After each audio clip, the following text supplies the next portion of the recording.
This is in no way my attempt to justify my comic book obsession. And this story, I really like. Artwork, the storytelling.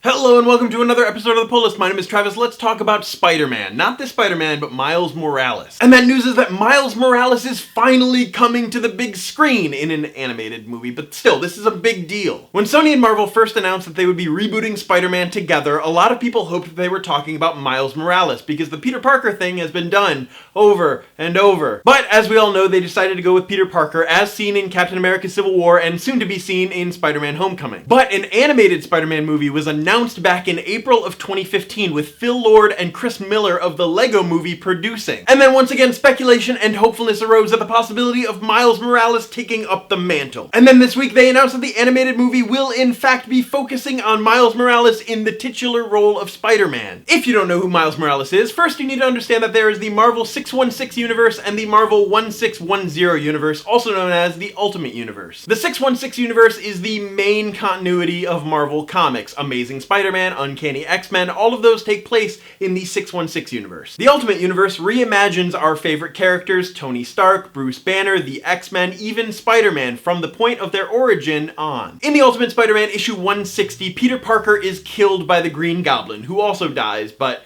there's no more Peter Parker. 2 months before Peter Parker's death, however, a thief broke into Osborn Labs known as the Prowler. The Prowler broke into the lab to steal some stuff, but unbeknownst to him, a genetically modified spider crawled into his bag. The Prowler's nephew, Miles Morales, came to visit, but while visiting, the spider crawled out of his bag and bit Miles, giving him superhuman Spider-Man abilities. Sound familiar? But Miles doesn't tell anyone, save for his best friend. He doesn't want any part of this superhero stuff. He just wants to be normal. Flash forward a few months to where Spider-Man is fighting the Green Goblin. Miles arrives on the scene, but he's too late, and Peter Parker dies. So because of that, Miles decides to take up the mantra of Spider-Man, with great power comes great responsibility, and he assumes the role of Spider-Man himself. So that was in the Marvel 1610 universe, but sometimes Marvel let the two universes interact, such as the case with Spider-Men, a 5-issue miniseries where Miles from the Ultimate Universe meets Peter Parker from the 616 universe. A couple of years ago, Marvel Comics essentially destroyed the Ultimate Universe, though, by having the 616 universe and the 1610 universe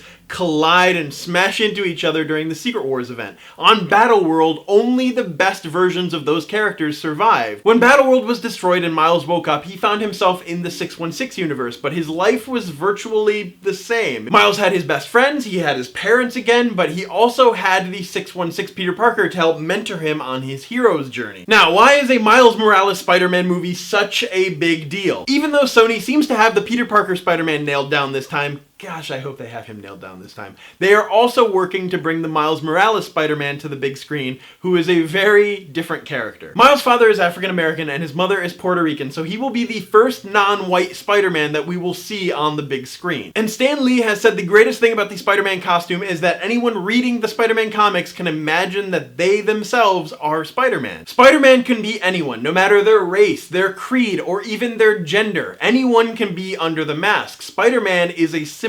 But is an animated movie enough? I mean, I guess it makes sense to have Peter Parker in the live-action films and Miles Morales in the animated films. That way their timelines don't have to depend on one another. And you know, it'll keep Peter Parker alive for a while, and Tom Holland did just get this role. But Miles Morales being in an animated film means that he's not actually a part of the Marvel Cinematic Universe. If a character is in the MCU, that means that they will be alongside Hulk and Cap and Thor and Iron Man, and a definite inclusion in an Avengers film. Not to mention merchandising rights. Have you seen the merchandising for these Avengers movies? But maybe if this animated film is big enough, Miles will eventually make his way over to the live-action MCU. Oh, what if they do some sort of animated to live-action clashing Secret Wars type thing where they take Miles out of the animated movie and bring him into the live-action movie? It would be like the MCU is the 616 universe and the animated version is the 1610 universe, and so they just take Miles from the animated and they bring him into the live-action, and then they don't have to kill that Peter Parker. Tom Holland and Miles Morales could just hang out. Or maybe an Ultimate Spider-Man Netflix series is the way to go. Marvel has been doing really well with their characters on Netflix. They could maybe make a deal with Sony, bring it on to Netflix. The animated Spider-Man Miles Morales movie will be released December 21st, 2018.